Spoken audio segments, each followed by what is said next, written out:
Rain hammered against the towering glass windows of Seoul's most heavily guarded penthouse, while laughter echoed through the private dining hall.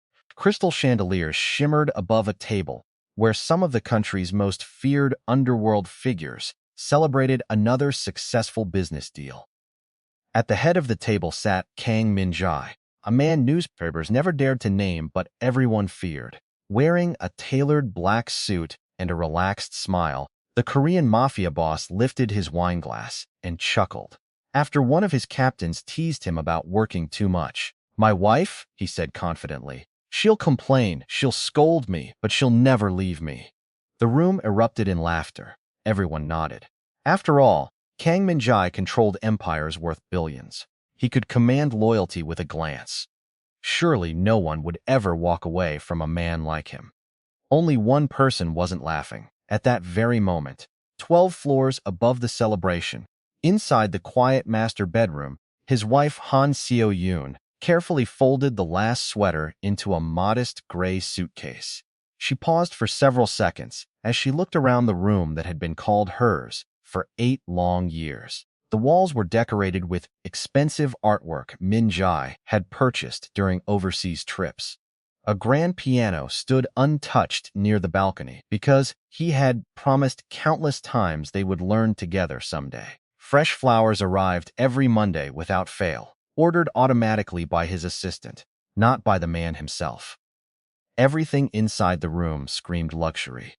Nothing inside it felt like home. Seo-yoon gently zipped the suitcase closed and rested both hands on it. No tears came. She had already cried them all months ago.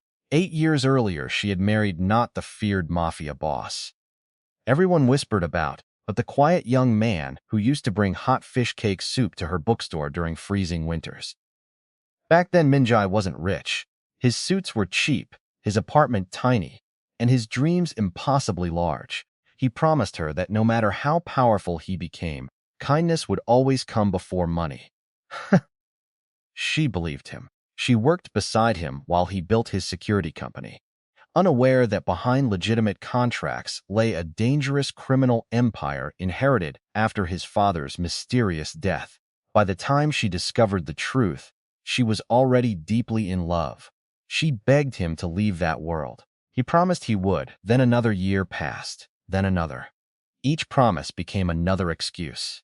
It's just one last deal, just until everything is stable, just until I can protect us. The excuses never ended. Neither did the violence. Although Min-jae never raised a hand against her, his world left invisible scars everywhere. Armed guards followed them. Unknown numbers called at midnight. Police cars occasionally watched their home from a distance. Every anniversary dinner was interrupted by urgent business. Every birthday ended with apologies. Eventually, she stopped planning celebrations. She simply waited. Waiting became her entire marriage. A soft knock interrupted her thoughts. Their elderly housekeeper, Mrs. Choi, slowly opened the bedroom door. "Madam, are you certain?" Seo-yoon smiled warmly, despite the ache inside her heart. "I've never been more certain." Mrs. Choi stepped inside with trembling hands. "I watched you enter this house as a bride. You made everyone smile. Even the guards laughed because of you." Seo-yoon chuckled quietly. "They still deserve kindness." Mrs. Choi's eyes filled with tears. "What about the chairman?" Seo-yoon looked toward the rain-covered city lights. "He stopped needing a wife years ago. He just hasn't realized it." Downstairs, the celebration grew louder. Min-jae accepted congratulations after signing another international agreement worth hundreds of millions. One captain raised another toast. "Boss, what's the secret to keeping your marriage alive?" Min-jae laughed again. "Simple. My wife knows I'll always come home." The men applauded. No one noticed that his phone had vibrated 4 separate times. Each message came from the same person, Han Seo-yoon. He ignored every notification. He would read them later. There was always time later.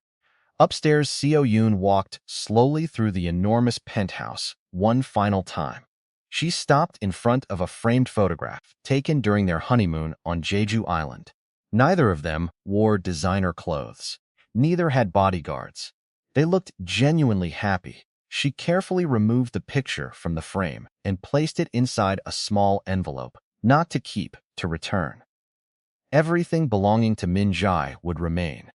Only her memories would leave. She entered the kitchen where several staff members froze in surprise. "Madam," she bowed politely. "Thank you for taking care of us all these years." One young chef looked confused. "Are you going on vacation?" Seo-yoon smiled. "I hope so." She personally handed each employee a handwritten envelope. Inside each one was a thank you letter and enough money to cover several months of living expenses. None of them understood. Mrs. Choi did. She quietly wiped away another tear. Outside the building, rain continued pouring. A yellow taxi slowly approached the private entrance after being called anonymously. The driver had no idea he was about to pick up one of the country's most protected women. Back inside the dining hall, Min-jae's closest advisor, Lee Yun-woo, leaned toward him. "Boss, what is it?" Madam called 3 times. Min-jae waved dismissively. "I'll call her after dinner." Hyun-woo hesitated. "She never calls during meetings." Min-jae shrugged. "Maybe she wants me home early." Another laugh escaped him. "Tell her I'll make it up tomorrow." Tomorrow, the word had become the foundation of his marriage. Tomorrow we'd travel. Tomorrow we'd rest. Tomorrow we'd have dinner. Tomorrow I'd quit. Tomorrow never arrived. Meanwhile, Seo-yoon quietly stepped into Min-jae's private study. Shelves filled with confidential documents lined the walls. She ignored every file. Instead, she sat behind the desk where he spent most nights instead of beside her. Taking out a sheet of cream-colored stationery, she uncapped her favorite fountain pen. She stared at the blank page for nearly a full minute. There were countless things she could write: accusations, anger, regret. Instead, she simply began. "Dear Min-jae." She stopped again.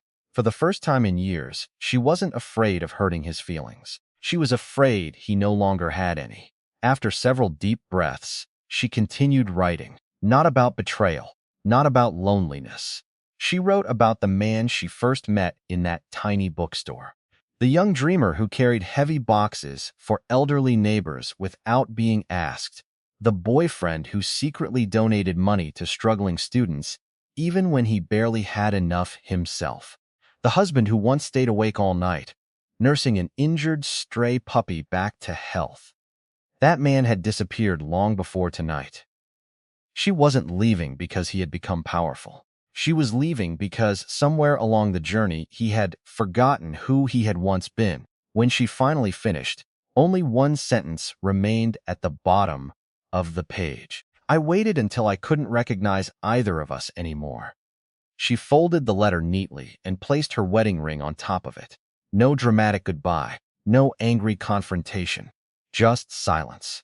She stood one last time inside the office, then she switched off the desk lamp. Darkness filled the room, the same darkness that had quietly settled over their marriage years before. Carrying only one suitcase and a small handbag, Han Seo-yoon walked toward the elevator. The guards immediately straightened. "Madam, should we prepare the convoy?" She smiled kindly. "No, thank you. Chairman ordered that you never travel alone." "I know." She looked at each guard individually. "You've all protected me faithfully. Tonight, I'd like you to protect him instead." The elevator doors slowly closed. None of the guards realized they had just watched their boss's wife leave forever. And downstairs, surrounded by loyal men, raising expensive glasses in celebration, Kang Min-jae laughed once more as he proudly declared, "My wife will always be waiting when I get home." At that exact moment, the elevator reached the lobby. The taxi door opened in the rain, and Han Seo-yoon quietly stepped into a future where, for the first time in 8 years, she chose herself. The taxi disappeared into the rain before anyone inside the penthouse realized what had happened. Seo-yoon sat quietly in the back seat, watching the glittering skyline fade behind her. The driver glanced at her through the mirror, noticing the single suitcase and the elegant woman wearing no jewelry except a simple bracelet. "Airport?" he asked. She smiled softly. No, somewhere peaceful. He nodded and drove toward the outskirts of the city without asking another question. Meanwhile, Kang Min-jae remained surrounded by laughter, expensive wine, and men who feared him enough to laugh even when his jokes were not funny. His phone vibrated again. This time it was Mrs. Choi. He silenced it without looking. "Tonight belongs to business," he muttered. "Home can wait." Across the city, Seo-yoon arrived at a small guest house owned by an elderly widow she had once helped years earlier. The woman opened the door, recognized her instantly, and wrapped her in a warm embrace. "My child, you've become so thin." Seo-yoon smiled for the first time that evening. "I finally came to rest." The old woman asked no questions. Sometimes kindness meant allowing silence to speak. Back at the penthouse, the celebration finally ended close to midnight. Min-jae loosened his tie as he entered the private elevator with Hyun-woo. "Tomorrow remind me to take Seo-yoon somewhere nice," he said casually. "She's been patient lately." Hyun-woo hesitated before speaking. "Boss, something feels wrong." Min-jae frowned. "Explain." "Madam never misses your calls." Tonight she stopped trying. The elevator doors opened. The penthouse was unusually quiet. No lights glowed from the living room. No soft music drifted through the hallway. Min-jae called out confidently, "Seo-yoon, I'm home."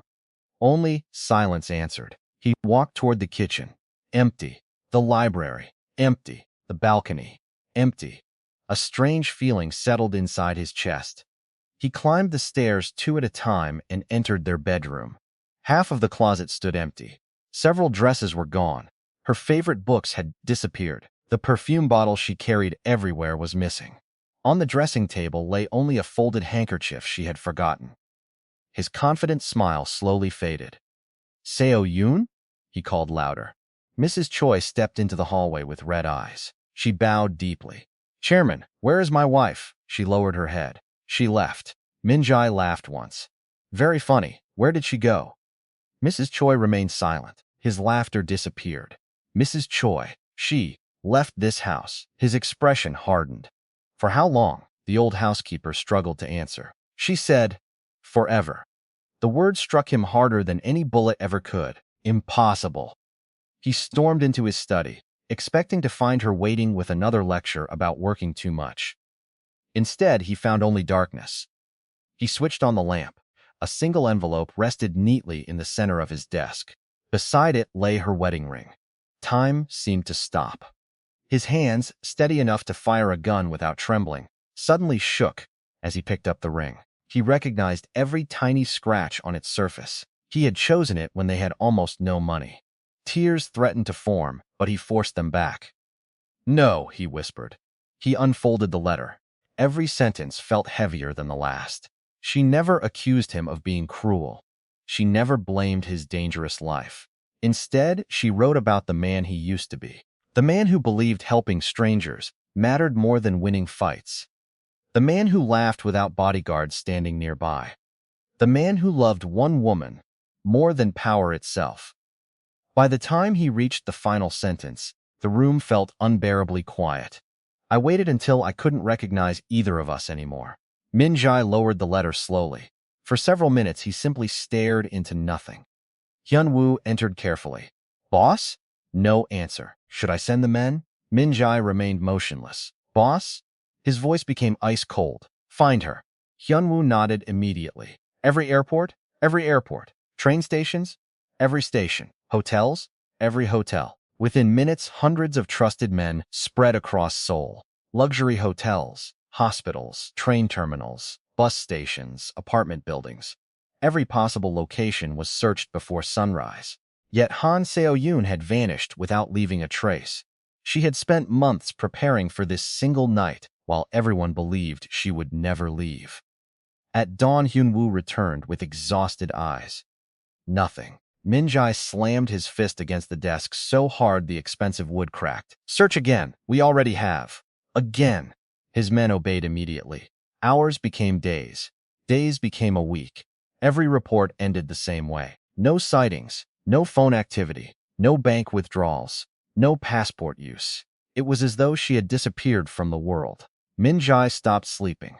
He canceled meetings worth millions. Rival organizations noticed his absence, but none dared exploit it. Rumors spread rapidly through Seoul's underworld. The legendary Mafia boss who feared nothing had been defeated by an empty bedroom and a missing suitcase. One evening, Min-jae wandered into the kitchen looking for water. He froze. The refrigerator contained neatly labeled meals. Each container carried a small date. The oldest was nearly 3 weeks old.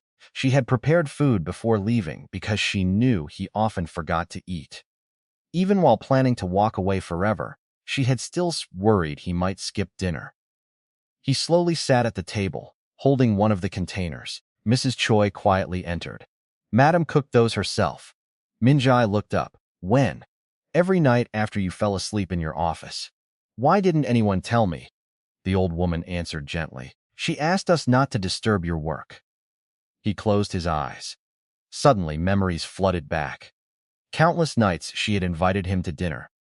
Countless times he had answered without looking up from his laptop. Later, tomorrow, after this meeting. Tomorrow. The word now echoed like a curse through the Empty Penthouse. For the first time in many years, Kang Min-jae realized he owned everything money could buy, except the one person who had loved him before he owned any of it. And somewhere beyond the city lights, Han Seo-yoon watched the sunrise from the porch of a quiet countryside guest house, breathing peacefully as if she had finally escaped a prison no one else could see.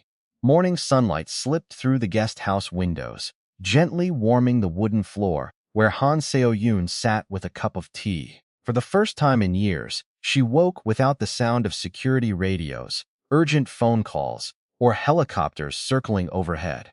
The silence felt unfamiliar, almost frightening, yet strangely comforting. She closed her eyes and listened to birds instead of gunfire. The elderly owner smiled from the kitchen. "Did you sleep well?" Seo-yoon nodded softly. "Better than I have in years." "Then your heart must finally be resting." Seo-yoon looked outside at the small garden blooming with colorful flowers. "It's trying." Hundreds of miles away, Kang Min-jae had not slept at all. Dark circles surrounded his eyes as he stood before a massive digital screen displaying every report from his search teams. "Anything?" he asked. One captain lowered his head. "No, Chairman." Another stepped forward nervously. "We checked every hotel, every airport, every private port, and every hospital. Again." "Chairman." Again. No one argued. They simply bowed and left. Hyun-woo remained behind. "Boss, may I say something?" Min-jae stared at the city through the glass wall. "Speak." "Madam doesn't want to be found by force. She is my wife. She was your wife." The room fell silent. Min-jae slowly turned toward him. Hyun-woo expected anger. Instead, he saw something he had never witnessed before: regret. "When did I lose her?" Min-jae whispered. Hyun-woo answered honestly. "Not in one day. One promise at a time." Those words stayed with Min-jae long after Hyun-woo left. He wandered through the penthouse alone. Every room carried traces of Seo-yoon. The piano she had hoped they would play together remained untouched. A bookshelf contained novels with bookmarks frozen halfway through because she had always stopped reading whenever he finally came home. A scarf still hung beside the front door. He picked it up and noticed it still carried the faint scent of her perfume. For the first time in his life, the powerful mafia boss felt completely helpless. Meanwhile, Seo-yoon decided to help around the guest house. She swept the porch, watered flowers, prepared breakfast for guests, and laughed with neighborhood children who visited every afternoon. None of them knew who she was. To them, she was simply the kind woman who always carried homemade cookies in her apron pocket. One little girl with worn-out shoes shyly approached her. "Miss, can you braid my hair?" Seo-yoon smiled warmly. "Of course." As she carefully braided the child's hair beneath a large cherry tree, she realized something unexpected. She still had so much love left to give. She had only been giving it to someone who no longer noticed it. Back in Seoul, Min-jae made a decision that shocked his entire organization. He canceled every meeting for the week. "The chairman is unavailable," Hyun-woo announced. Rival gangs assumed it was a trap. Business partners believed he was planning a secret operation. Only a handful of people knew the truth. The most feared man in Korea spent his days opening forgotten drawers, reading old photo albums, and watching home videos he hadn't touched in years. One recording showed a tiny apartment where he and Seo Yoon had celebrated their first anniversary with instant noodles because they couldn't afford a restaurant. They laughed harder than he had laughed at his recent luxury banquets. Another video showed Seo Yoon dancing barefoot in the rain while pulling him outside despite his complaints. "Money can't buy moments," she had told him. "So let's make as many as we can." He paused the video and buried his face in his hands. Somewhere along the road to becoming powerful, he had stopped making moments. He had only been making money. Later that afternoon, Mrs. Choi entered carrying a small cardboard box. "Chairman, Madam asked me to give you this only if she ever left." Min-jae looked up immediately. "Why didn't you tell me?" "She made me promise." He slowly opened the box. Inside lay dozens of tiny items. A movie ticket from their first date, a dried flower he had picked during a spring picnic, receipts from tiny cafes they used to visit, a keychain shaped like a panda because she once laughed that he looked grumpy whenever he skipped breakfast. At the bottom rested a sealed envelope labeled, "For the day you finally have time." His hands trembled as he opened it. Inside was another handwritten note. "If you're reading this, then life has finally become quiet enough for you to hear your own heart. I hope you remember the young man who taught me that kindness was worth more than success. I never stopped loving him. I simply couldn't find him anymore." A single tear landed on the paper before Min-jae even realized he was crying. He quickly wiped it away, but another followed. Then another. No bodyguard had ever seen their boss cry. No enemy would have believed it possible. Yet there he sat, surrounded by wealth beyond imagination, weeping over memories that cost nothing. That evening, Hyun-woo entered with urgent news. "Boss, we found a clue." Min-jae stood instantly. "Where?" "A taxi driver remembers taking a woman matching Madam's description on the night she disappeared." "Where did he take her?" "He doesn't know exactly. She only asked for somewhere peaceful outside the city." For the first time in days, hope flickered inside Min-jae's eyes. "Prepare the car." "Chairman, that's not enough information." "Then we'll search every peaceful place in Korea if we have to." Hyun-woo nodded. "Yes, boss." As dozens of black vehicles rolled out of the underground garage, Seo Yoon stood in the countryside teaching neighborhood children how to plant flower seeds. One little boy asked, "Will these flowers bloom soon?" She smiled gently while covering the seeds with soil. Beautiful things take time. She had no idea that the man she once loved had finally begun planting the first seeds of change inside his own heart. But whether they would bloom before it was too late remained a question neither of them could yet answer. The convoy of black SUVs left Seoul before sunrise, cutting through highways, mountain roads, and quiet villages as Kang Min-jae searched for the one person he had spent years taking for granted. Every peaceful town became another stop. Every guest house owner was shown Seo Yoon's photograph. Every cafe, flower shop, and small bookstore received the same respectful question. "Have you seen this woman?" Most people politely shook their heads. A few thought they had seen someone similar, but every lead ended in disappointment.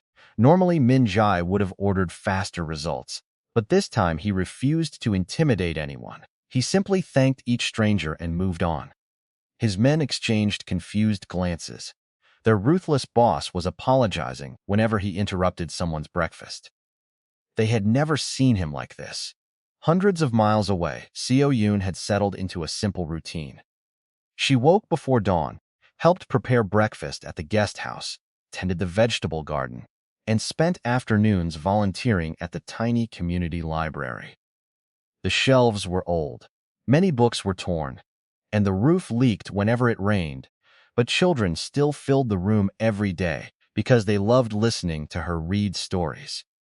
She gave each child her full attention, remembering every name after hearing it only once. The librarian whispered to the elderly guest house owner, "She has a gift." Children trust her immediately. The old woman smiled knowingly. She spent years loving someone who forgot how to receive love.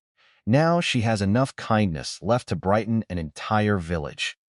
Meanwhile, Min-jae's search continued. One afternoon, he stopped at a roadside diner where an elderly waitress served homemade noodles. She noticed the tired look in his eyes. "Long journey?" she asked. He nodded. "I'm looking for my wife. Did she disappear?" He looked down at the untouched bowl. "No." "Then why are you searching?" After several silent seconds, he answered honestly. "Because I stopped seeing her long before she left." The waitress smiled gently as she placed a small plate of fresh kimchi beside him. "Sometimes people don't leave because they stop loving you. They leave because they stop believing they'll ever matter to you again." Her words stayed with him long after he returned to the car. That evening, Hyun-woo handed him another report. "Chairman, we've searched 32 towns. Continue. The men are exhausted. Then let them rest in shifts." Hyun-woo hesitated. "And you?" Min-jae stared through the windshield. "I don't deserve rest yet." At the guest house, a heavy storm struck the countryside. Wind shook the windows while rain poured across the hills. Suddenly, the lights went out throughout the village. Without hesitation, Seo-yoon gathered candles and walked from house to house, checking on elderly neighbors. She helped one old man fix his leaking roof with large plastic sheets. She carried groceries for a widow whose arthritis made walking difficult. She comforted frightened children until the electricity returned. None of them knew she had once lived in unimaginable luxury. They only knew she was the first person to knock on every door when people needed help. The village mayor later smiled and said, "You've only been here a few weeks, yet you've become family." Seo-yoon felt warmth spread through her heart. Family. It had been a long time since that word felt real. Back in Seoul, trouble was quietly growing inside Min-jae's organization. Several ambitious captains believed their boss had become distracted. One of them, Cho Dae-sik, secretly met with rival groups. "The chairman is weak," he whispered. "He's chasing a woman instead of running the empire." Another captain disagreed. "If he finds out, he'll kill us." Dae-sik laughed confidently. "Not anymore. His heart is somewhere else." Unfortunately for him, Hyun-woo overheard enough to recognize betrayal. He immediately informed Min-jae. "Chairman, Dae-sik is making moves against you." Min-jae remained surprisingly calm. "Handle it without unnecessary bloodshed." Hyun-woo blinked in disbelief. "Without bloodshed? If he surrenders, let him leave." "Boss, that's not how this organization works." Min-jae slowly replied, "Maybe that's the problem." Those words spread quietly among his closest men. The feared boss, who once ruled through fear, was beginning to rule through restraint. Some admired the change. Others saw it as weakness. Days later, while helping children organize old books at the library, Seo-yoon discovered a frightened little boy hiding beneath a table. He refused to speak. The librarian explained that his father had recently passed away, and he hadn't smiled since. Seo-yoon knelt beside him without asking questions. She simply opened a picture book and began reading softly. Minute by minute, curiosity replaced fear. By the end of the story, the little boy whispered, "Can you read another one tomorrow?" She smiled warmly. "I'll be here." Watching from across the room, several parents quietly wiped away tears. She possessed the rare ability to heal hearts without even realizing it. That same evening, Min-jae finally received a meaningful lead. A taxi company identified the driver who had taken Seo-yoon on the night she disappeared. This time, the driver remembered something important. "She asked me to recommend a place where people still greeted strangers with smiles," he said. "I dropped her near a mountain village. I don't remember the exact address, but there was a small guest house with blue shutters and a flower garden." Hyun-woo immediately spread maps across the table. There were dozens of villages matching that description. Min-jae looked at every location before pointing toward one surrounded by mountains and rivers. "We'll start here." As dawn approached, his convoy headed toward the countryside once again. At that exact moment, Seo-yoon stood outside the guest house, watering colorful flowers beneath the rising sun. completely unaware that for the first time since she walked away, the distance between her and Min-jae was no longer measured in hundreds of miles, but only a few quiet villages apart. Kang Min-jae's convoy entered the mountain region just after sunrise, its line of black SUVs looking strangely out of place among the peaceful countryside roads. Instead of giving orders with his usual authority, he quietly rolled down the window and watched farmers harvesting vegetables, children riding bicycles, and elderly couples sweeping the fronts of their homes. It had been years since he had seen people living without fear or bodyguards. Every simple smile reminded him of the life Seo Yoon had begged him to choose long ago. At the first village, he stepped out carrying nothing except her photograph. His men instinctively surrounded him, but he shook his head. "Stay back. I'll ask myself." The villagers stared curiously as the well-dressed stranger approached each home with respectful bows instead of demands.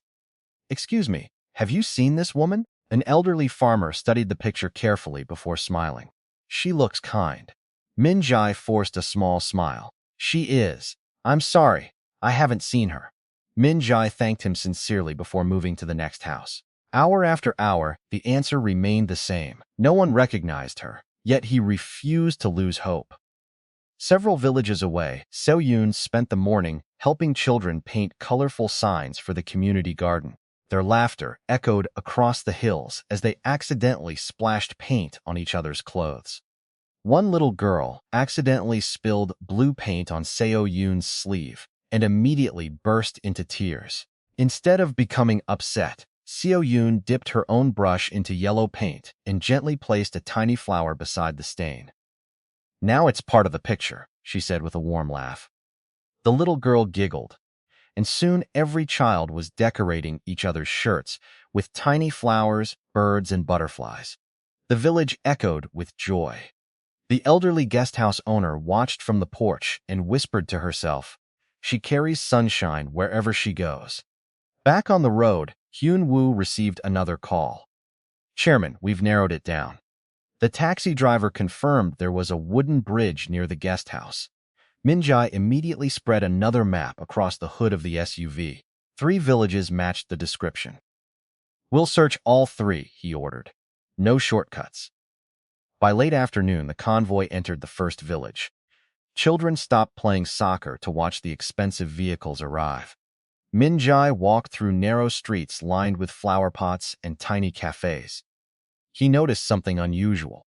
Nearly every shopkeeper smiled at strangers. Nobody hurried. Nobody seemed afraid. He wondered if Seo Yoon had fallen in love with this peaceful world the moment she arrived. Inside the community library, Seo Yoon finished reading a story to a group of excited children. As they applauded, the librarian handed her a small envelope. "The mayor asked me to give this to you." Seo Yoon opened it and found a handwritten invitation asking if she would become the village's permanent librarian. Tears filled her eyes. It had been years since anyone had wanted her because of who she was rather than because of her husband's name.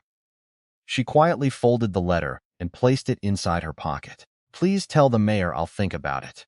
The librarian smiled. "Take your time. We already consider you one of us." Meanwhile, Min-jae entered a tiny bookstore at the edge of the village. The smell of old books instantly transported him back to the day he first met Seo Yoon.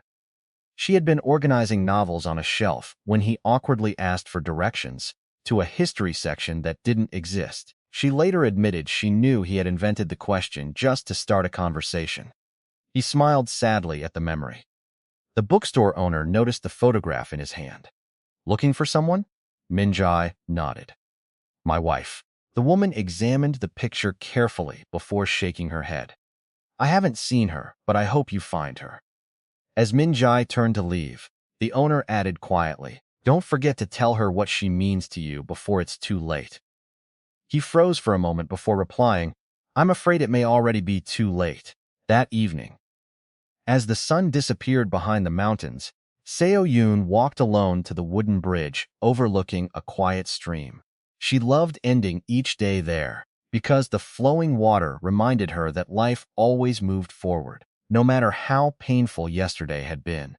She closed her eyes and took a slow breath, finally feeling peace settle into her heart. At almost the exact same moment, only a few miles away, Min-jae stood beside another bridge in a neighboring village, staring at the same sunset. Neither of them knew how close they had become. Fate had brought them to the same mountains, under the same fading sky, separated only by winding roads and a single missed turn. As darkness covered the countryside, Hyun-woo approached with one final report for the day. "Chairman, there's one more village we haven't searched." Min-jae looked toward the distant lights glowing beneath the mountains and answered without hesitation. "We'll go there first thing tomorrow." Unknown to both of them, tomorrow would become the day their paths finally crossed again. But neither reunion nor forgiveness would come as easily as either of them imagined. Morning mist covered the mountains as Kang Min-jae's convoy entered the final village on Hyun-woo's map. Unlike the others, this place felt unusually alive. Children laughed as they watered flowers along the roadside. Elderly neighbors greeted each other by name, and the scent of freshly baked bread drifted through the cool air. Min-jae stepped out of the SUV with Seo-yoon's photograph in his hand and quietly walked toward a small bakery. "Excuse me," he asked politely, "have you seen this woman?" The baker studied the picture for several seconds before smiling. "Of course. She comes here every Thursday morning for warm bread. She always buys extra loaves for the elderly widow across the street." Min-jae's heart nearly stopped. "When was the last time you saw her?" "Yesterday." For the first time in weeks, hope replaced the emptiness inside him. Hyun-woo immediately ordered the security team to spread out, but Min-jae stopped them. "No. No one frightens her. I go alone." His men watched in stunned silence as their feared boss continued through the village by himself. Every person he asked described the same woman. "She's the one who teaches children at the library. She helped repair my fence after the storm. She visits lonely seniors every evening. She planted flowers in the town square."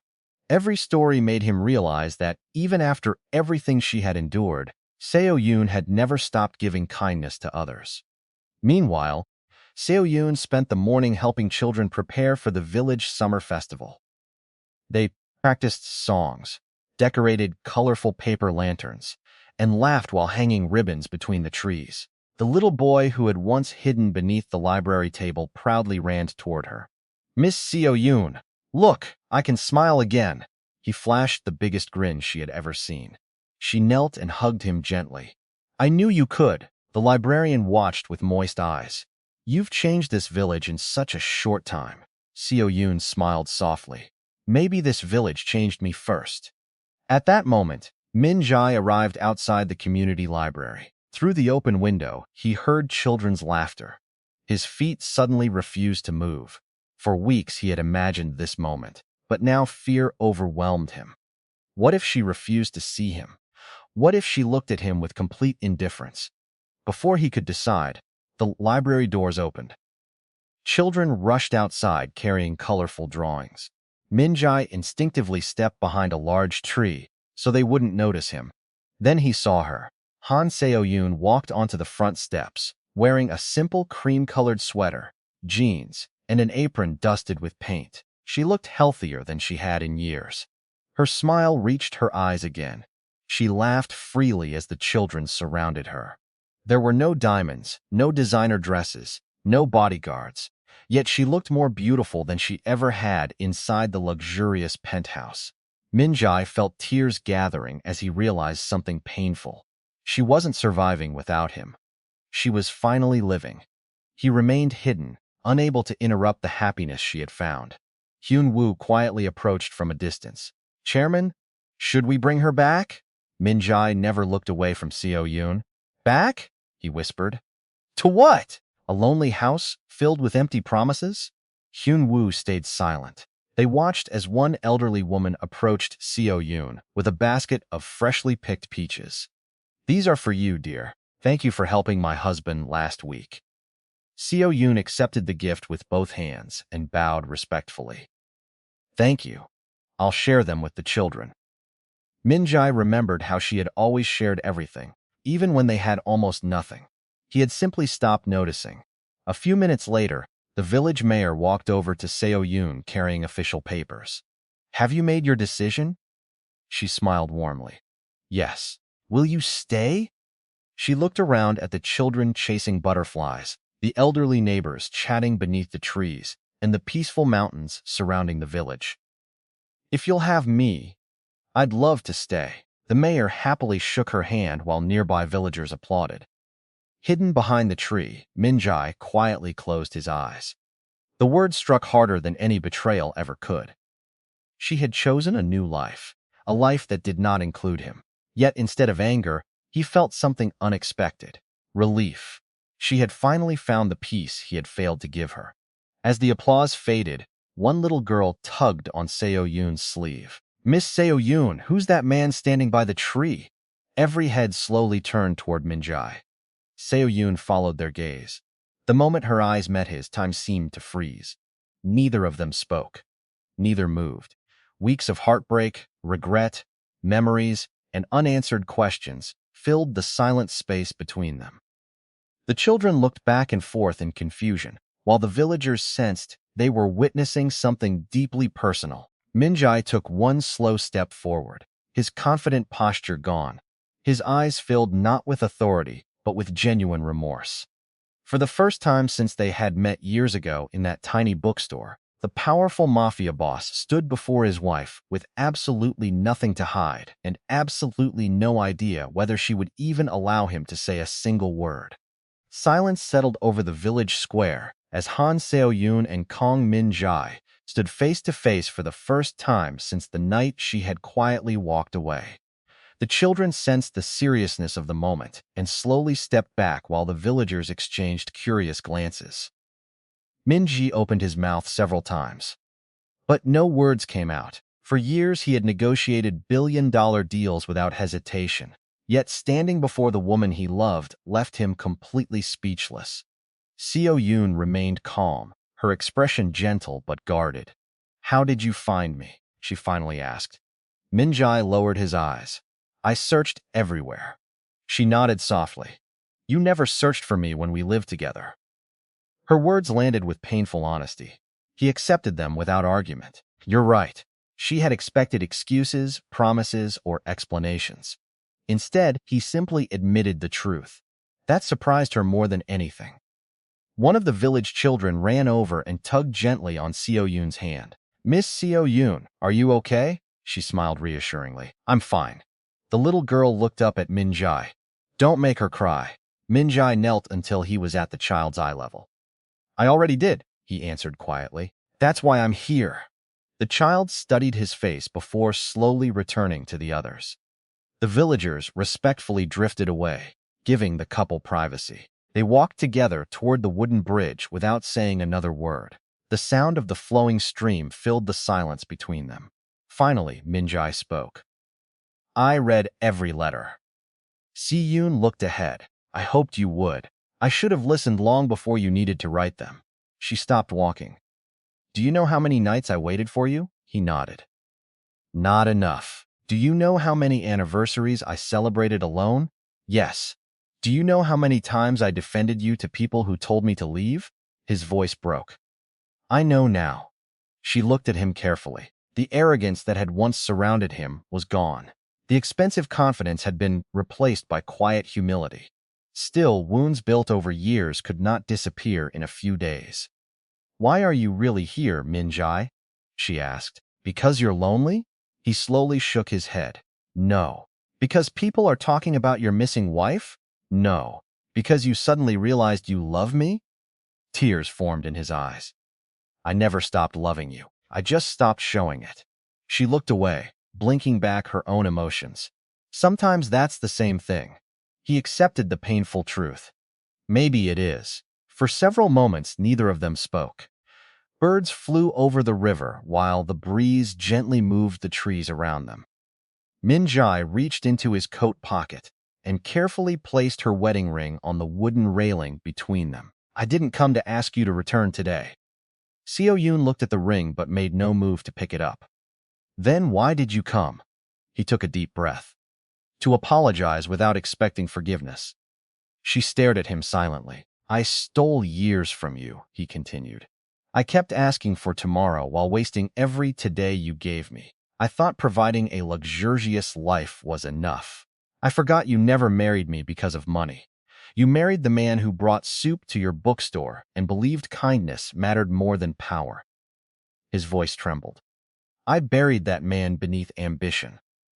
Seo Yoon closed her eyes as memories flooded back. She remembered the young dreamer she had fallen in love with, the man who once gave away his winter coat to a homeless stranger without hesitation. Looking at Min-jae now, she could finally see faint traces of that man again. Can people really change? She whispered. He answered honestly. I don't know, but I'm trying every day. She noticed there were no bodyguards standing behind him anymore. Where are your men? Waiting outside the village. Why? Because I wanted to come here as your husband, not as a boss. Before she could respond, Hyun-woo approached from a respectful distance. Chairman. Min-jae turned. What is it? There's an urgent call. Dae-sik has taken control of one of the warehouses. Several captains are demanding your return. Min-jae looked back at Seo Yoon before answering. Tell them it can wait. Hyun-woo hesitated. Chairman, this could cost the organization millions. Min-jae replied calmly. I've already lost something far more valuable than money once. I'm not making that mistake again. Hyun-woo bowed silently and walked away. Seo Yoon had overheard every word. She realized this was the first time in years Min-jae had chosen a person over business. Even so, she remained cautious. One decision could not erase countless broken promises. She picked up the wedding ring from the railing and gently placed it back into his hand. Keep it, she said softly. His heart sank, but he nodded without protest. I understand. She met his eyes. I'm not giving it back because I hate you. Hope flickered across his face. I'm giving it back because neither of us is ready for me to wear it again. Those words were neither rejection nor forgiveness. They were something far more difficult. A chance to prove that change was real instead of temporary. Min-jae closed his fingers around the ring and nodded. Then, I'll earn the right to ask again someday. Seo Yoon said nothing. She simply turned toward the village as children called her name from the library. Before walking away, she paused for one brief moment without looking back. If you're truly becoming the man I once knew, she said quietly, don't do it for me. Then she continued walking, leaving Min-jae standing alone on the bridge, holding the wedding ring in one hand and the weight of his past in the other, realizing that winning her heart again would not happen through power, wealth, or promises, but through the difficult journey of becoming someone worthy of her trust once more. Min-jae remained standing on the wooden bridge, long after Seo Yoon disappeared into the village library. He looked down at the wedding ring resting in his palm and realized that for the first time in his life, there was no amount of money, influence, or power that could solve his biggest problem. He quietly slipped the ring into his pocket and walked back toward Hyun-woo. We're leaving, he said. Hyun-woo looked surprised. Chairman, we're not staying? Min-jae shook his head. She asked for time. This time, I'll respect her choice. As the convoy drove away from the village, Min-jae looked back only once. He saw children laughing outside the library and caught a brief glimpse of Seo Yoon smiling as she handed books to them. Instead of feeling jealous, he felt grateful that she had finally found the happiness he had failed to protect. Back in Seoul, he made a decision that shocked everyone. He called a meeting with every captain in the organization. They expected another ruthless display of power. Instead, Min-jae stood before them and calmly announced, effective today, I'm stepping away from this empire. The room exploded with disbelief. Dae-sik laughed. You built all of this. You're just walking away? Min-jae answered without hesitation. I spent years believing power meant controlling others. I was wrong. Real strength is controlling yourself. Several captains objected, but Min-jae ignored them. He transferred every legitimate business to trusted professionals, ordered illegal operations permanently shut down, and handed evidence against corrupt partners to authorities through anonymous channels. Many enemies disappeared overnight, realizing the old Min-jae no longer existed. Others tried to provoke him, but he refused every fight that wasn't necessary to protect innocent lives. Months passed. Instead of living in the luxurious penthouse, Min-jae sold it and quietly moved into a modest apartment. He volunteered at shelters, donated anonymously to children's education programs, and spent weekends repairing homes for elderly residents. Newspapers were filled with rumors about the mysterious disappearance of the once feared Mafia boss, but no one knew the full truth. He wasn't hiding. He was rebuilding the man he used to be. In the mountain village, Seo-yoon accepted the position of librarian. She transformed the small library into a place filled with music, art, and laughter. Volunteers arrived from nearby towns to help expand the building. The lonely little boy, who had once hidden beneath a table, became one of the library's most enthusiastic readers. The children often called her Miss Sunshine because she never failed to brighten their day. Although she had found peace, there were quiet evenings when she thought about Min-jae and wondered whether people could truly change. Nearly a year later, the village held its annual spring festival. Colorful lanterns hung from every tree, musicians played cheerful songs, and families gathered in the town square. Seo-yoon was helping children organize a storytelling competition when she noticed a familiar figure walking slowly toward the festival, carrying a box of donated books. There were no bodyguards, no expensive suit, no luxury watch, just a simple shirt, worn jeans, and a gentle smile. Min-jae stopped several feet away. "Hello, Seo-yoon." She looked at him carefully. His eyes no longer carried the constant exhaustion she remembered. They looked peaceful. "Hello, Min-jae." He held out the box. "I heard the library needed more books." She accepted it with a small smile. "Thank you." They spent the afternoon working side by side without discussing the past. They arranged books, repaired old shelves, and helped children choose stories to read. The villagers assumed they were old friends. Watching him patiently fix a broken chair, instead of giving orders to someone else, Seo-yoon quietly realized that his kindness no longer seemed like an act. It had become part of him again. As the sun began to set, they returned to the same wooden bridge where they had spoken months earlier. Neither of them rushed the silence. Finally, Seo-yoon spoke. "You've changed," Min-jae nodded. "I'm still changing." She smiled faintly. "Good, because growth shouldn't stop." He reached into his pocket and carefully removed the same wedding ring he had carried every day since finding her. He didn't kneel. He didn't make a dramatic speech. He simply opened his hand. "Last time, you told me we weren't ready." He looked into her eyes. "If your answer is still no, I'll accept it with gratitude because meeting you twice has already been more than I deserved." Seo-yoon stared at the ring for a long moment before looking back at the man standing in front of her. Shomer saw the feared Mafia boss who believed tomorrow could fix everything. She saw the young man from the bookstore who believed kindness mattered more than power. Slowly, she reached out and took the ring from his hand. Tears filled both of their eyes as she slipped it onto her finger herself.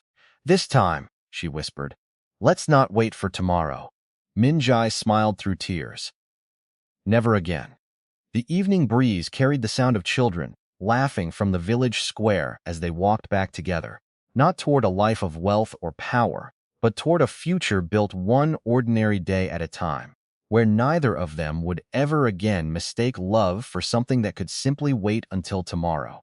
Like, subscribe, and support my channel. I really need your support. If you enjoy my video, please share it and leave your feedback in the comments.